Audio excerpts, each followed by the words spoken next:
मधी बोगस बांधकाम परवाना प्रकरण जे आहे सोलापुरात काढलं होतं. बोगस बांधकाम एक मोठा स्कॅम समोर आलेला आहे. काही इंजिनियर आता अटक आहेत. तर आज तुम्ही निवेदन दिलेलं आहे, त्या संबंधात काय तुमची मागणी? आज सोलापूर महानगरपालिकेचे नूतन आयुक्त डॉक्टर ओंबाजे साहेबांना प्रहार जनशक्ती पक्षाच्या माध्यमातून निवेदन देण्यात आलेले आहे की सोलापूर शहरामध्ये सिद्धेश्वरपेठ, बेगमपेठ, बादशाहपेठ, मुस्लिम पाचापेठ, त्याचबरोबर अंतरोळीकर नगर, त्याच इतर ठिकाणी मोठ्या प्रमाणामध्ये मोठमोठ्या प्रमाणात बिल्डिंग बनलेले आहेत. सदर बिल्डिंग बनवताना कायद्याला बाहेर ठेवून हे बिल्डिंगचे परवाने घेण्यात आले. त्यानंतर काही 99 बिल्डिंगचे नाव आले आणि संबंधित लोकांवर गुन्हा दाखल करण्यासाठी प्रक्रिया सुरू झाली. उशीर झाला आणि गुन्हा दाखल झाला. त्यानंतर ते अधिकारी पळापळी करत होते. इथं जामिनासाठी गेले. हायकोर्टाने जामीनसुद्धा रिजेक्ट केला. त्यानंतर 2 अधिकारी हजर झाले, आणखीन 2 फरार आहेत. 4 इंजिनियरला अटक करण्यात आले. पण मला एक गोष्ट सांगायचं, बिल्डर आणि डेव्हलपर्स कुठे गेले? महानगरपालिकेचा तो ADTPचा अधिकारी कोण होता त्या ठिकाणी? त्याच्यावर का गुन्हा दाखल झाला नाही? का बिल्डर आणि डेव्हलपरला अटक केली नाही? याचा उत्तर देणे गरजेचे. मी तुम्हाला या माध्यमातून सांगतो, एखादा व्यक्ती फसवला तर फसवणूक झाल्यानंतर ते लोक त्यांच्या लोकांकडे जाऊन जे ना मिटवण्यासाठी प्रयत्न करतात, परंतु हे विचार करत नाही हे फसवणारे लोक मोठ्या प्रमाणात आहेत. आता आपण बघितलं सोलापुरात अनेक बिल्डिंग असे आहेत ज्याचे परवानेच बोगस आहेत.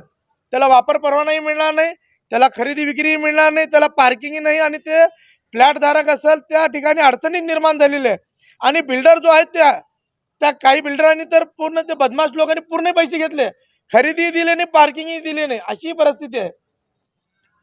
आणि ज्या फ्लॅटधारकांना फसवण्यात आले त्याची जर रक्कम काढली तर 10 वाल्मिक कराड सोलापुरात असतील, अशी प्रकारची ती फसवणूक आहे.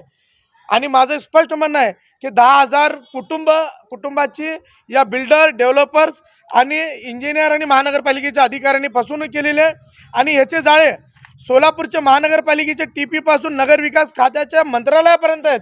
आणि यामध्ये किती अधिकाऱ्यांचे, किती आमदारांचे, मंत्र्यांचे हात आहेत ह्याचा सुद्धा तपास करणे गरजेचे आहे. या माध्यमातून मी महानगरपालिकेच्या आयुक्त साहेबांना विनंती केली की बिल्डर आणि डेव्हलपर्स, त्याचबरोबर इंजिनियर आणि महानगरपालिकेचे उरलेले जे TPचे अधिकारी असेल आणि आणखी कोण उपायुक्त, ह्यांना सुद्धा आरोपी करून ह्यांना सुद्धा बेड्या टाका. ह्यांना बेड्या टाकल्याशिवाय हे विषय संपणार नाही. कारण काय, 10,000 कुटुंब धरलं तर कोट्यवधी रुपयाची मालमत्ता आहे आणि मालमत्तेचा अफार या लोकांनी केलेला आहे. त्या मालमत्तेला दरोडा या लोकांनी टाकलेला, यांना तातडीने अटक करावी अशी प्रहारची मागणी आहे. येत्या 8 दिवसामध्ये जर संपूर्ण चौकशी करून यांना जर ताब्यात घेण्यात आले नाही तर प्रहारच्या वतीने अनेक बिल्डिंगांसमोर, महानगरपालिकेसमोर अचानकपणे अर्धनग्न असेल, रस्ता रोको असेल, विविध प्रकारचे आंदोलन प्रहारच्या वतीने तीव्र ताकदीने केल्याशिवाय प्रहार राहणार नाही. या माध्यमातून 10 वाल्मिक कराड म्हणजे तेच मी तुम्हाला सांगतो, 10 असे बिल्डर आहेत ज्यांनी अशा प्रकारे जे ना कमीत कमी 30-40 बिल्डिंग बनवले आहेत. आणि एक बिल्डिंगची किंमत कमीत कमी 10 ते 15 कोटी रुपये. आणि ते 10 ते 15 कोटी रुपयाची बिल्डिंग हिने बनवून फ्लॅट धारकाकडून फ्लॅट घेतला, फ्लॅट दिला आणि त्यांच्याकडून पैसे घेतले, पण त्यांना खरेदी दिली नाही, पार्किंग दिली नाही, त्यांना सुविधा दिलेली नाही. पण महानगरपालिका गप्प आहेत. त्यामुळे हे 10 वाल्मिक कराड कोण आहेत? त्यांचा आका महापालिकेतला कोण आहे? त्यांचा आका नगर विकास खात्यातला कोण आहे? त्यांचा आका मुंबई मंत्रालयातला कोण आहे? याचा तपास करणे गरजेचं आहे.